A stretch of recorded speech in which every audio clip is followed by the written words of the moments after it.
Hello guys, my name is Esteban and today's topic of the video will be about how learning affects students' mental health. Today I have... I bet. So I bet, can you give us a little introduction about yourself? So I'm Ibeth by Anna. I'm currently at UTRGV trying to major for education, and I'm a junior for the meantime.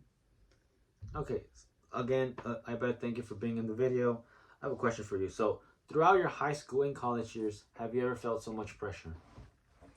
Um, in my high school years, I did have a lot of pressure with the ACT scores. At that time, you had to have a certain grade so you could go to the college you wanted to go, and it's pretty hard and and challenging.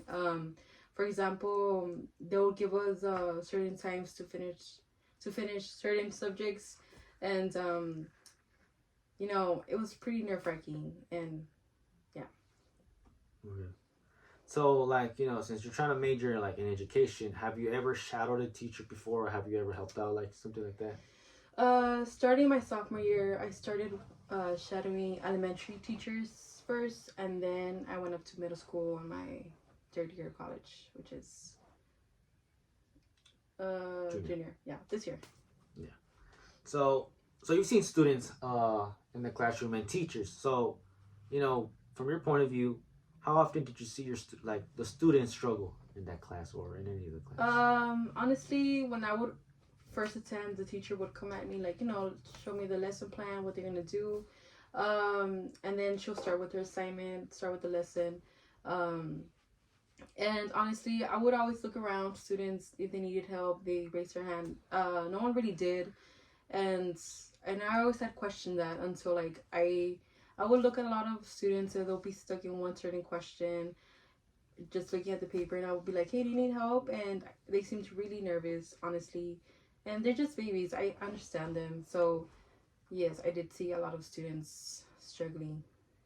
They would just be stuck, and while I approached to them, they did have a lot of questions. Yeah. You just have to approach to them. Yeah, they tend to be shy. Yeah. So, as a student, I'm still a student. I would always complain about the amount of work that we would get. We have projects to do a certain amount of time, exams and homework. So, how can teachers help students ease the pressure that they get? I'll say teachers giving them less homework, maybe with bigger projects, bigger assignments, give them an extended time so they could finish.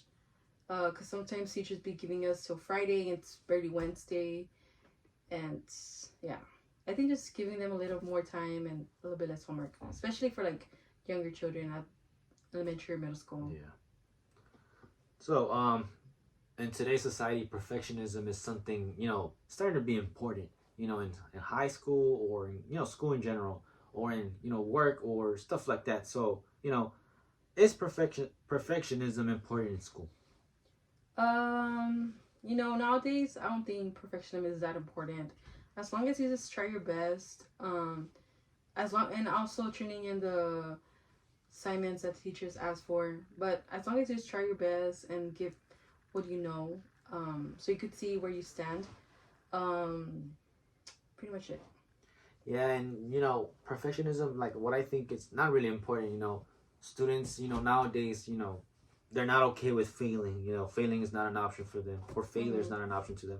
But the thing is, how I see it, I think failing is important it's important for the students because that's how they grow as a student and as a person. So they will be able to understand the lesson or stuff like that, and they'll get better throughout the years. Mm-hmm. So nowadays also mental has been a very, very big topic on students. So there's articles talking about it, and there's videos about it. So how much impact do schools have on students' mental health? Honestly, for example, let's say elementary students. To me, they're just babies at that age, and they're facing a big test, which is a STAR test. And with that STAR test, you'll see the student will go up to the next grade level or stay behind. And honestly, a lot of students have stayed behind, and that causes maybe depression. because they feel left out. They see their friends moving on, and you know they just feel left out. And I think that's not right. As long as they just get what the subjects in that grade level, they should be moving on. I don't think a STAR test should be done at that time. And for college students or high school students too, um, they're facing homework due by a certain time while they're dealing with like outside problems out of school.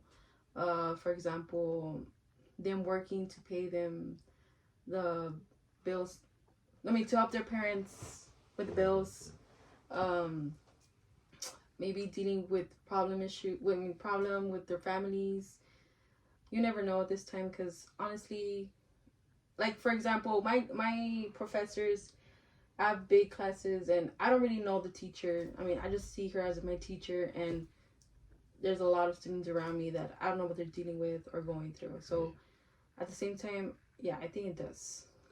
Yeah, and especially for me, when I was in middle school, and no, just middle school, yeah, for STAR exams, I would get extended time. So some students would get 4 hours. The thing is, I would get 8, and so I felt more pressure than the students that that would just get 4 hours, because it was like expected for us to pass since we have 8 hours, so we had an advantage. But the thing is we feel more pressure. The reason why is because we expected us to pass, and if we don't pass, they'll see us like like we're not smart and that we're dumb.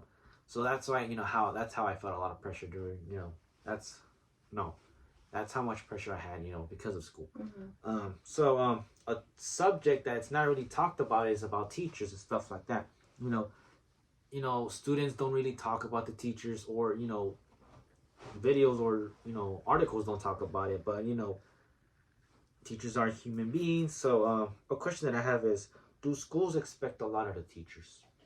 Mm, Honestly, schools that I mean, the teachers I would go to, they would always talk how the school wants to be on number one on the district, and it's challenging honestly because they expect them to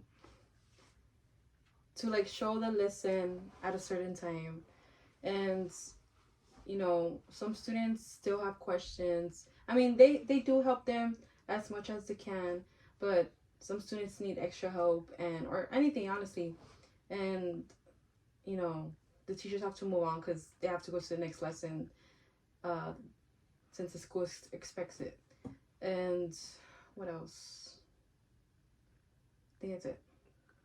Okay. So like I said, teachers don't get talked about much. We tend to ignore them, or not ignore them, but ignore like what they feel and stuff like that. Because again, students, sometimes some students treat the teachers bad in public schools. Stuff like that happens. So and also teachers feel a lot of pressure, and it's like again, like I said, you know, we don't talk about that. So how much pressure do teachers get? And since you were able to see, like you said earlier, you were able to shadow teachers, so you were able to see that. So how much pressure do teachers get? Um, Honestly, the middle school teachers I would go to, they were awesome. Um, they will talk. They will also tell me like the bad side of being a teacher. And honestly, it shocked me honestly because of how much pressure they're dealing, and they have to deal with the pay rates at this. I mean nowadays, um, it's really really bad. Because she had told me, the teacher I would go to, she had told me how she's struggling financially, and I was like, well, how? Since you're a teacher, you expect teachers to be, I don't know, rich, or I don't know. Like it's when I was young, I thought they were like, oh well, they have money, but it's not really like that. They are struggling financially because of the pay rate these days, and the amount they're dealing with, like the pressure, they don't deserve that much. I mean, they don't deserve as that below. They deserve so much more. Yeah. Um, and also, like like I said before, the school expects them to have that lesson plan due at a certain time. Also, their grades, they have to turn them in before midnight. It's pretty complicated and challenging.